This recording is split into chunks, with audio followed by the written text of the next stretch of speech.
Assalamualaikum warahmatullahi wabarakatuh. Waalaikumsalam warahmatullahi wabarakatuh. Ya, selamat pagi semuanya. Pagi. Gimana kabar kalian hari ini? Baik. Baik. Apakah ada yang nggak sekolah hari ini? Nggak. Hadir semua, alhamdulillah. Sebelum kita mulai pembelajaran kita hari ini, langkah lebih baiknya kita membaca doa terlebih dahulu yang dipimpin oleh Arkan. Silakan. Udah siap. Siap. Belum belajar, berdoa mulai.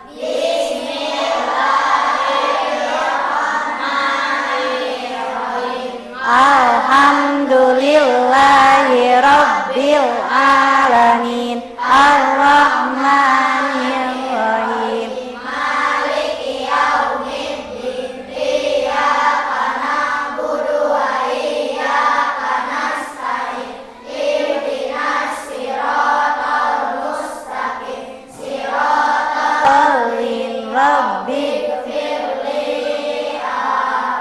Beri salam.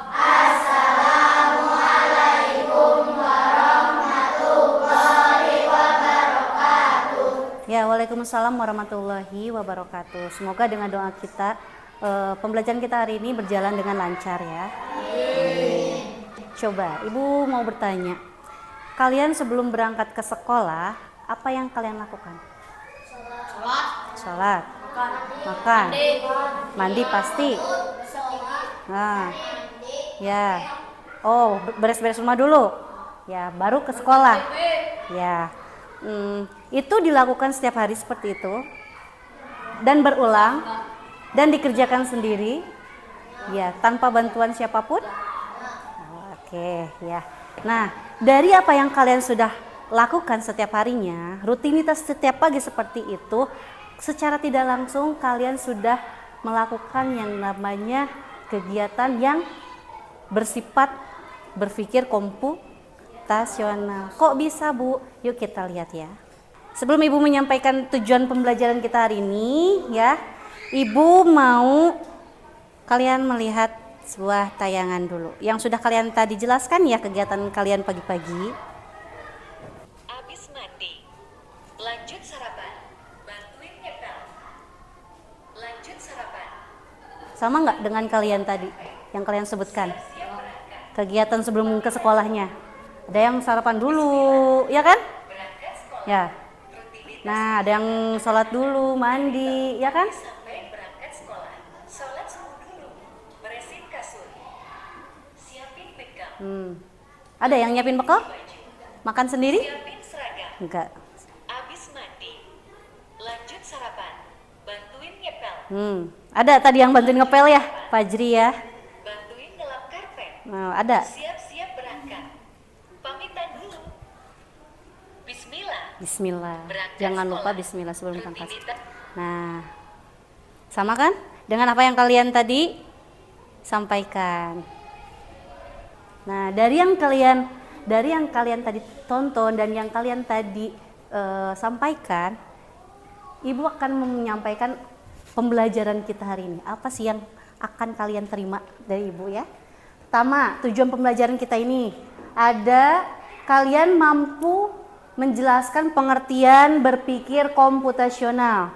Keduanya, kalian mampu menjelaskan pengertian dekomposisi dalam berpikir komputasional.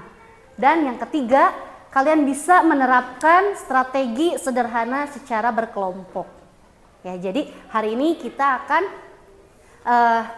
mempelajari ketiga ini, dan Ibu harapkan kalian semua mampu mampu menjelaskan kemudian menerapkannya juga ya.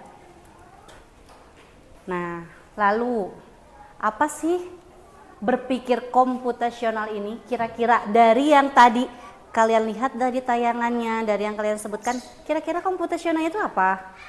Sebelum Ibu ngeklik tuh tengahnya ada video. Ada yang bisa menyimpulkan dari video dan hal-hal yang sudah kalian lakukan pagi ini? Kira-kira apa komputasional? computational thinking. Apa itu computational thinking? Apa artinya computational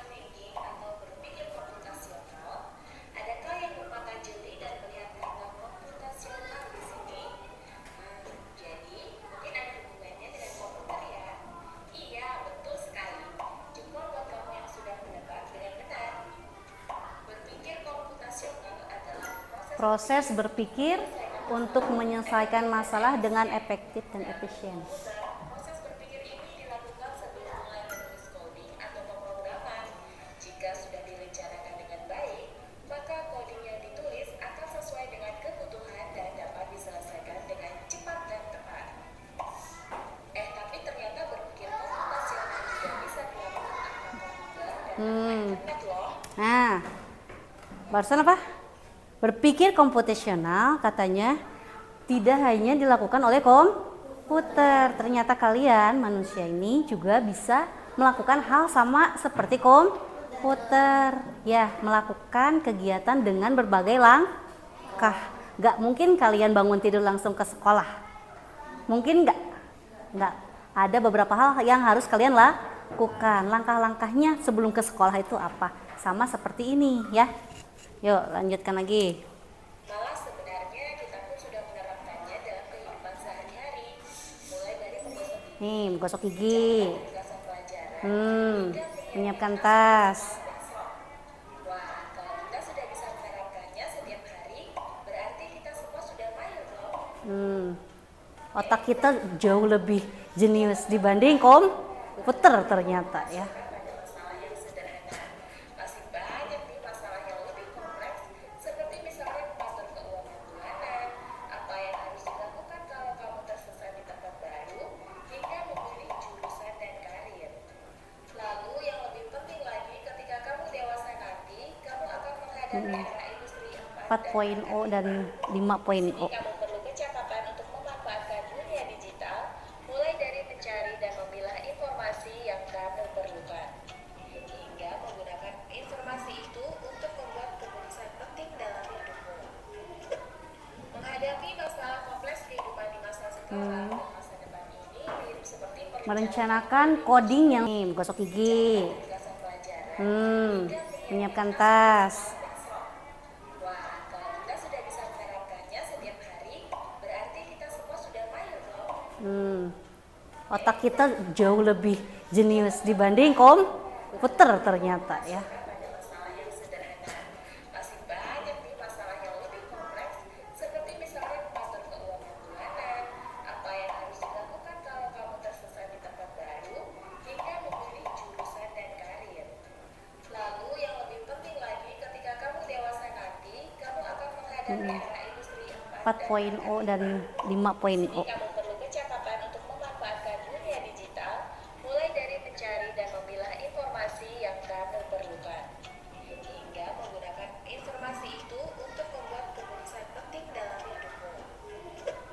Menghadapi masalah kompleks kehidupan di masa sekarang dan masa depan ini mirip seperti Merencanakan coding yang sudah dibahas. Ya, jadi sebelum kalian akan ke sekolah, kalian merencanakan pertama harus sholat dulu, beribadah. Keduanya sarapan. Ya, terus merapikan tempat tidur. Terus mandi, itu kan direncanakan. Ya.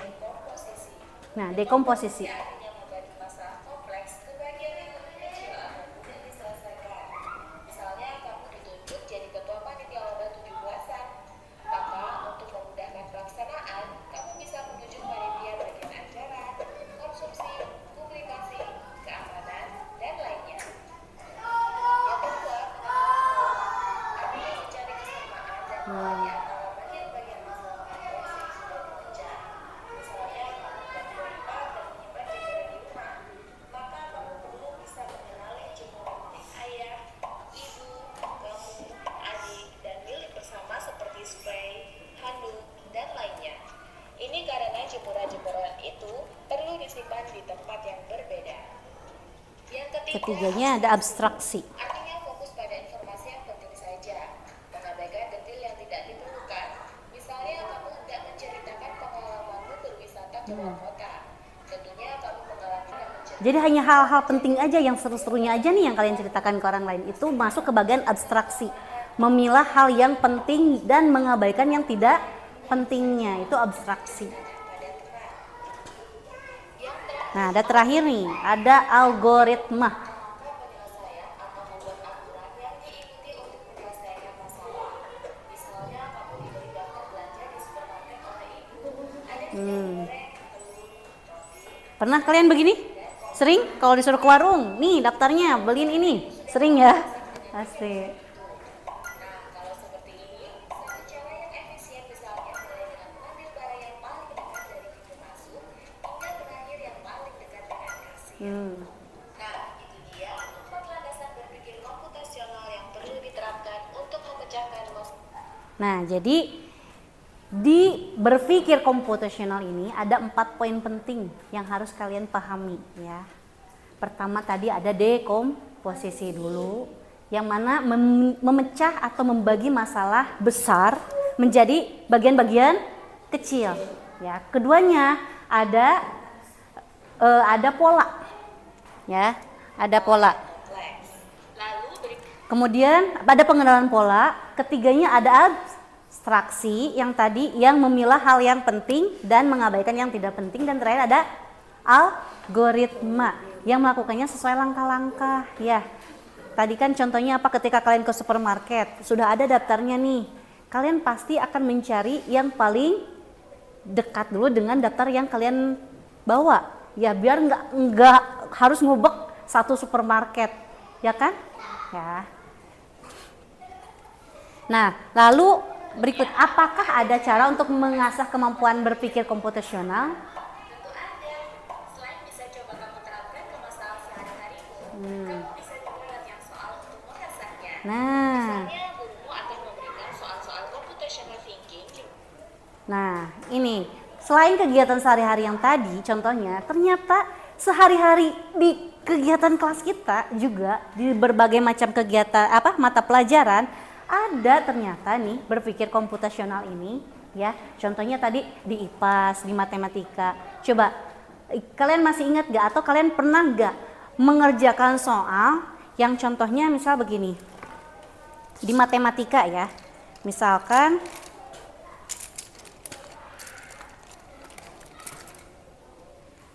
begini, di soalnya ada suruh begini. Nah, pernah nggak begini? Kalian kira-kira jawabannya apa? Setelah bulat pasti akan kotak. Nah, ini kan contoh soal di matematika. Ya, begini. Ini ada pengenalan pola di bagian berpikir komputasional. Jadi ada pengulangan pola, dan ini Diantarkan ketiga tujuan nah, ataupun di bahasa Indonesia nih, bahasa Indonesia ya, biasanya suka ada mengenali wilayah daerah kita. Ya, di bahasa Indonesia tuh dengan apa? Dengan melihat peta. Peta lokasi kita ada di mana. Ya, nanti ada di beberapa juga Ibu sampaikan di kelas lama. Di sana ketika akan menuju perpustakaan, dengan posisi kita di sini, misalkan di kelas 5 ini, perlu berapa langkah? Perlu arah kanan atau kiri? Ya, ada itu di peta, di Google Maps biasanya kayak gitu, pembelajaran itunya ya. Itu masuk di bagian computational thinking juga, karena ada kode di sana, ada arahan juga di sana ya, ada algoritmanya juga karena menunjukkan langkah-langkahnya gitu. Bis berhenti pertama di restoran, Nah. lalu hotel, dan terakhir di museum. Hanya ada satu tempat penyimpanan koper di samping bis, yang hanya bisa.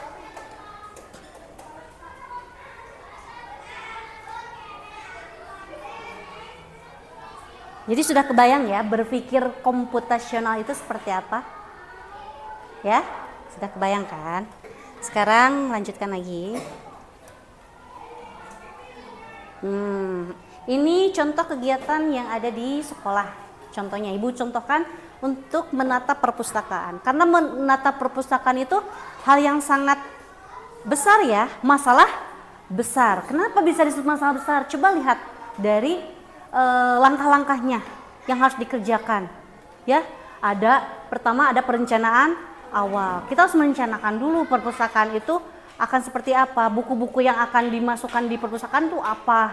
Ya, pokoknya sebelum membentuk sebuah perpustakaan atau menata perpustakaan itu kita harus merencanakan dulu bukunya, tata letaknya di mana ya. Terus nanti konsepnya seperti apa, itu di perencanaan awal. Kemudian yang keduanya mengelompokkan koleksi. tadi misalkan banyak di buku misalkan yang ada di sekolah kita ini. Gak mungkin buku itu hanya disimpan di satu tempat tanpa dikelompokkan. Akan kebingungan nanti ketika orang yang akan mencari buku ya. Makanya perlu dikelompokkan koleksinya. Misalkan oh ini khusus untuk dongeng. Oh ini khusus untuk mata pelajaran aja. Misalkannya oh ini untuk kamus. Itu dikelompokkan. Dan biasanya pengelompokan koleksi ini memerlukan kode buku. Ya, ada misalkan pengetahuan umum, kodenya beda dengan buku dongeng, dengan buku puisi-puisi sastra seperti itu beda ya. Kemudian yang ketiganya pemberian identitas buku. Biasanya di buku itu tadi ya harus ada kodenya, terus tahun berapa nanti masuknya di perpustakaan tersebut dan lain-lain. Pokoknya ketika dipinjam keluar, tahu buku ini adalah milik sekolah SD Cidadap begitu. Kemudian pengaturan ruang. Pengaturan ruang pun harus dipikirkan. Gimana nih caranya perpustakaan ini harus nyaman, memudahkan pengunjung untuk bisa mengakses buku. Ya, memudahkan mengambil bukunya atau alurnya seperti apa. Biasanya kalau masuk ke perpustakaan, kita itu harus masuk dulu ke pembagian penerimaan tamu. Kita masuk dulu, ngisi dulu daftar tamunya, terus kemudian kita menyebutkan mau pinjam buku apa atau menunjukkan identitas diri kita ke bagian penjaga perpustakaannya biasanya ya. Jadi dirancang senyaman mungkin untuk pengunjung. Itu di bagian pengaturan ruang. Kemudian di sistem peminjaman dan pengembalian juga. Biasanya kalau peminjaman pengembalian buku itu suka ada capnya, dilihat nanti kan, ini pinjamnya tanggal berapa, harus kembali lagi tanggal berapa, itu ada sistemnya. Kemudian ada pemeliharaan koleksi, yaitu biasanya dibersihin, terus dilihat kalau yang sudah rusak dipisahkan, disortir seperti itu. Dan terakhir ada layanan dan promosi. Ini biasanya untuk kalau misalkan ada buku-buku baru nih, disampaikanlah ya ke pengunjung bahwa ada buku baru kayak gitu. Bu, gimana menurut Bu, ini apakah dikerjakan oleh satu orang? Dari 1 sampai 8 ini oleh satu petugas aja dikerjakan dari awal, perencanaan awal sampai layanan promosi? Enggak kan? Ini karena masalahnya besar, maka kita bagi-bagilah menggunakan konsep dekomposisi ya. Dekomposisi itu tadi memecahkan masalah yang besar dan membagi-baginya menjadi masalah-masalah yang kecil gitu ya. Ini nanti siapa nih yang kebagian tugasnya untuk perencanaan awal petugasnya. Pengelompokan koleksi siapa sampai ke layanan promosi. Jadi dibagi-bagi tugasnya untuk mempermudah ya pengerjaan seperti itu. Tadi sudah disebutkan ya, untuk komponen yang ada di komputasional itu ada 4, dekomposisi atau pemecahan masalah, kemudian ada pengenalan pola, ada abstraksi, dan ada algoritma, perancangan algoritma. Udah jelaskan tadi di video ya. Kemudian apa sih dekomposisi? Karena yang sekarang kita akan lakukan itu tentang dekomposisi tadi. Kita lihat dulu manfaatnya. Satu, untuk apa? Membuat masalah lebih mudah dipahami. Keduanya, mempermudah kerja tim dalam membagi tugas. Misal di kelas ini kan kita sudah punya struktur organisasi. Ini pun bagian dari dekomposisi karena mereka yang ada di struktur itu punya tugasnya masing-masing. Ya, nggak mungkin bendahara itu dia yang akan mencatat semua hal yang ada di kelas, karena itu tugasnya sekretaris. Jadi membagi masalah kelas kita yang besar ini menjadi bagian-bagian kecil berdasarkan tugasnya masing-masing. Ketiganya memungkinkan evaluasi dan perbaikan lebih cepat. Karena ketika dikerjakan bersama-sama dengan tugasnya masing-masing akan ketahuan masalahnya apa. Beda dengan ketika satu masalah besar dilakukan sendirian. Akan kebingungan, akan sulit melihat apa yang perlu diperbaikinya karena terlalu besar kan masalah itu gitu. Kecuali kalau beda dengan Beda dengan kalau bagi-bagi, ketahuan nih, oh yang tadi misalkan di penataan kelas, penataan perpustakaan, ada masalah nih di bagian di bagian layanan misalkan, udah ketahuan langsung, ya, dan bisa mencarikan solusinya atau evaluasinya, kayak gitu. Nah, pecahkan masalah besarnya, solusinya atau evaluasinya, kayak gitu. Sekarang kita akan coba, Ibu akan coba untuk kalian nih, 4 kelompok ini memecahkan satu masalah besar, ya, dibagi menjadi beberapa masalah-masalah kecil. Karena di sini ada 5 orang, berarti 1 orang memiliki masalah kecilnya 1. Boleh? Ini kalian untuk dikerjakan. Untuk tugasnya nanti Ibu udah sediakan, kalian tinggal pilih aja ya. Jadi satu kelompok hanya 1 aja.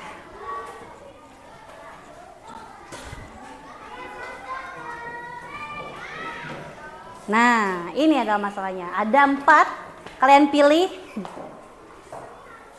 salah satunya. Ini kelompok 1, kalian pikirkan membuat jus jeruk. Ini memikirkan bagaimana berangkat ke sekolah. Yang ketiga, menanam bunga di pot. Yang terakhir, mengadakan ulang tahun sederhana. Ya. Di sini ada sedikit nih ya, keterangannya. Untuk membuat jus jeruk itu kira-kira kalian memerlukan langkah-langkah kecil apa yang harus kalian lakukan? Ya. Membuat, bukan membeli, ya. Membuat jus jeruk. Kemudian kalau berangkat sekolah, biar tepat waktu nih, perencanaan awalnya bagaimana, ya, langkah-langkah kecilnya seperti apa. Kemudian menanam bunga di pot. Kemudian terakhir mengadakan ulang tahun sederhana. Kalau membuat pesta ulang tahun, biasanya apa yang harus dipersiapkan dulu?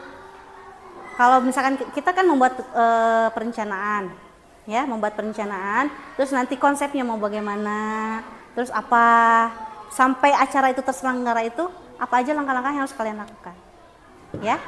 Boleh Ibu kasih waktu ya, 20 menit, boleh, silahkan.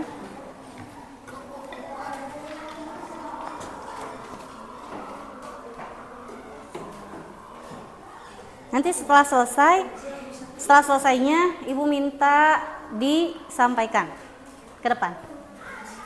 Oke.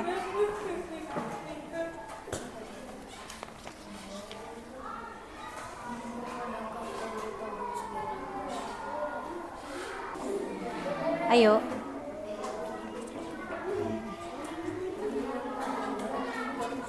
Ayo, dipikirkan.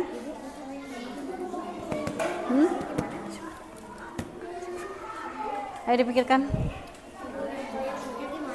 Yang mana? Ya langkah-langkahnya kalau mau buat pot itu. Bukan di sini kerjainnya. Sampai akhirnya di poin 6 itu menanamnya. Ya kan? Nah, perlu pupuk gak? Nah, perlu tanahnya gak? Iya, jadi kalian pernah kan menanam bunga di pot?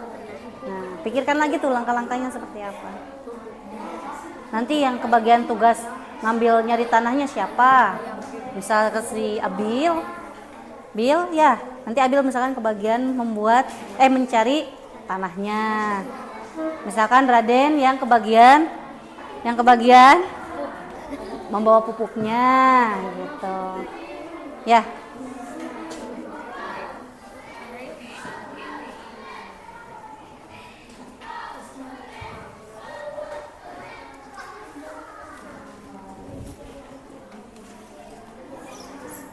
Nah, betul begitu.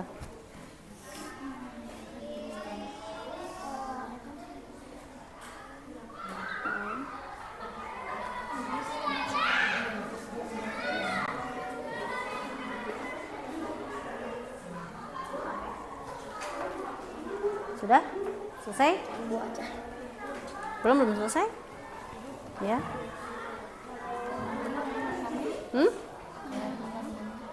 Boleh ditambah lagi dengan yang lain, yang teman-teman ini. Pokoknya apa? Tujuan akhirnya itu adalah sekolah. Ya kan? Tujuan akhirnya sekolah.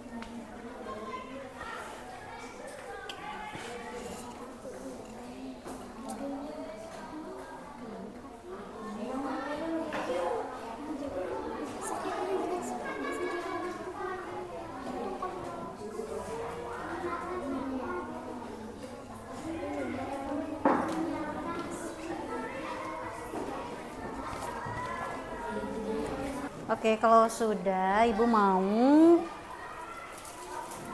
minta perwakilan dulu ya. Dari kelompok 1 dulu. Assalamualaikum warahmatullahi wabarakatuh.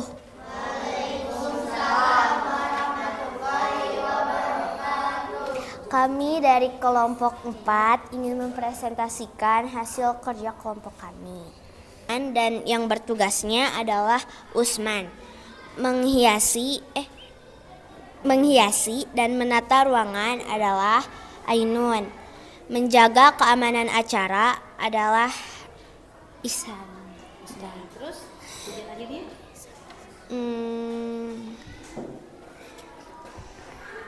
Membagikan makanan ringan, dan yang bertugas adalah Ada nih, ya kan?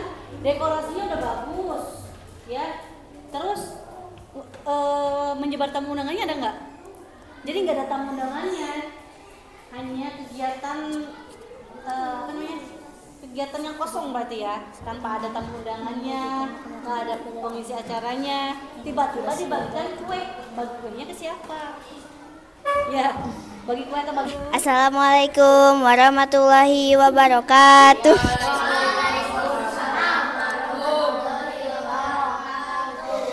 Nama kegiatan, pecahkan masalah besarmu. Nama anggota kelompok, Cynthia, Alda, Siapi, Abil, dan Raden. Judul proyek, menanam bunga di pot. Menanam bunga di pot. Langkah kecil yang dilakukan, siapkan pot, Cynthia. Bunga tersebut akan tumbuh subur. Oke, beri tepuk tangan semuanya ya untuk masing-masing. Masih ada bagian-bagian yang terlewatkan, masih ada masalah-masalah yang belum terselesaikan. Kan harusnya tujuan dari dekomposisi itu adalah membagi tugas menjadi masalah-masalah kecil atau bagian-bagian kecil agar mempermudah masalah tersebut hingga selesai kan, hingga terpecahkan masalahnya. Kalau misalkan masih ada yang terskip, berarti masalahnya belum terselesaikan, begitu ya. Oke, terima kasih ya. Nah, kita ice breaking dulu sebentar ya. Oke, gampang ini, nggak pusing ini. Kalian siapkan tangannya. 1 tangan aja. Boleh 2 tangan, boleh kalau bisa. Bentar. Nah, senam otak. Bentar. Oke. Ya, oke. Bisa. Kedengeran nggak? Kedengeran nggak? Ya. Aduh, sorry. Siapkan tangannya ya. Gimana sih? Oke. Senam otak. Mulai. Nolnya gini ya. Oke. Nolnya gini, jangan gini aja. Oke, kita coba lagi ya. Untuk merilekskan otak kita. Pikiran kita yang tadi sudah berpikir keras. Kita asah lagi, yuk.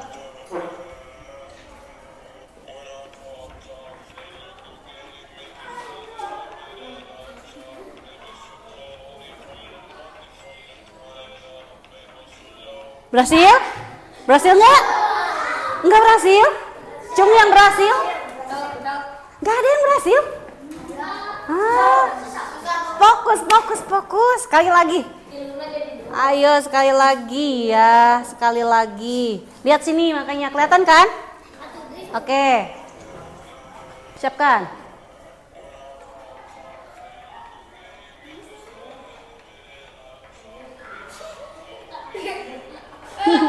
Ya, apa sih yang dimaksud dengan berpikir komputasional itu? Berpikir tanpa komputer. Apa? Berpikir komputasional itu apa? Dari yang sudah kalian barusan kerjakan? Memasakkan, memecahkan. Itu pengertian komputasional atau dekomposisi? Dekomposisi. Nah, kalau itu dekomposisi. Kalau komputasional itu apa? Berpikir logis, ya secara logika untuk menyelesaikan masalah dengan mengikuti langkah-langkah yang sistematis. Ya kan tadi yang bikin menanam pot kan, nggak mungkin tiba-tiba tumbuh, ya kan? Harus disediakan langkah-langkahnya seperti apa secara urutan. Nggak mungkin tiba-tiba nyiram air tanpa ada tanahnya dulu kan? Ya, harus sesuai urutannya kan? Betul kan kalau menanam pohon? Nggak mungkin tiba-tiba tumbuh tanpa adanya tanah. Cuman air doang. Atau misalkan nggak disiram, hanya tanah aja, pupuk dan pohonnya akan tumbuh nggak? Akan terlewat ya, akan kering, akan mati. Begitupun hal-hal yang lain. Jadi harus terstruktur secara sistematis gitu. Kalau yang dekomposisi tadi ya sudah disebutkan, memecahkan masalah yang besar menjadi bagian-bagian yang kecil. Ya ini bagaimana cara untuk menyelesaikannya menjadi bagian-bagian kecil tersebut? Ya, membagi tugasnya. Ya, betul, boleh. Oke, ini terakhir ya. Nah, apa yang kamu pelajari hari ini dari apa yang kamu pelajari dari kegiatan ini? Nah, terus ya dengan konsep dekomposisi. Apakah masalah besar di rumah yang bisa kamu pecah menjadi tugas-tugas kecil? Bisa? Banyak ya? Banyak, bukan hanya di rumah, di sekolah, di tempat bermain pun ya bisa menjadi tugas-tugas kecil. Di permainan pun kan, misalnya nih pemain bola, gak mungkin dong dia berlari sendirian. Ya, bener nggak? Kan ada backnya, ada strikernya, ya, ada kipernya. Nggak mungkin dia mau masukin bola sendirian, terus mau ngejaga bola, abis lari ngejaga bola balik lagi ke kiper, jadi kiper kan nggak mungkin ya, iya kan? Jadi dia menggunakan konsep dekomposisi, membagi tugas-tugas tersebut ya. Apakah pembelajaran kita hari ini menyenangkan? Menyenangkan. Acungkan jempolnya. Yeay, dan tepuk tangan untuk kita semua. Oke. Ya. Alhamdulillah ya Rabbil Alamin, kegiatan pembelajaran kita hari ini sudah selesai dan Ibu harapkan apa yang sudah Ibu sampaikan dan apa yang sudah kalian kerjakan itu bisa bermanfaat untuk kalian ya. Apalagi dengan banyaknya masalah-masalah yang sering terjadi di hidup kita atau kegiatan-kegiatan besar di diri kita yang mungkin kemungkinan besar di depan sana akan banyak ya. Jadi kita sudah bisa memecahkannya sendiri ataupun bersama-sama kayak gitu ya. Oke, kita tutupkan kegiatan hari ini dengan membaca hamdalah bersama-sama. Alhamdulillah, dan kita tutup dengan doa yang akan dipimpin oleh Arkan.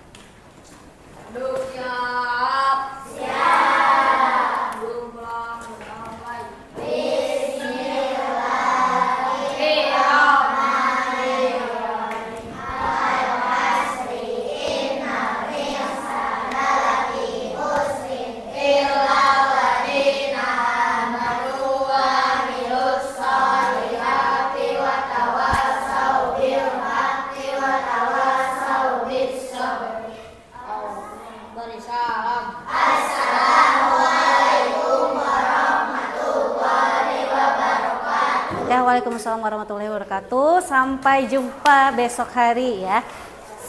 Hati-hati di jalan. Hati-hati di jalan. Langsung pulang ke rumah. Ibu. Ya. Assalamualaikum, Bu. Ya. Ya, piket. Nanti besok pagi aja. Udah 1:30.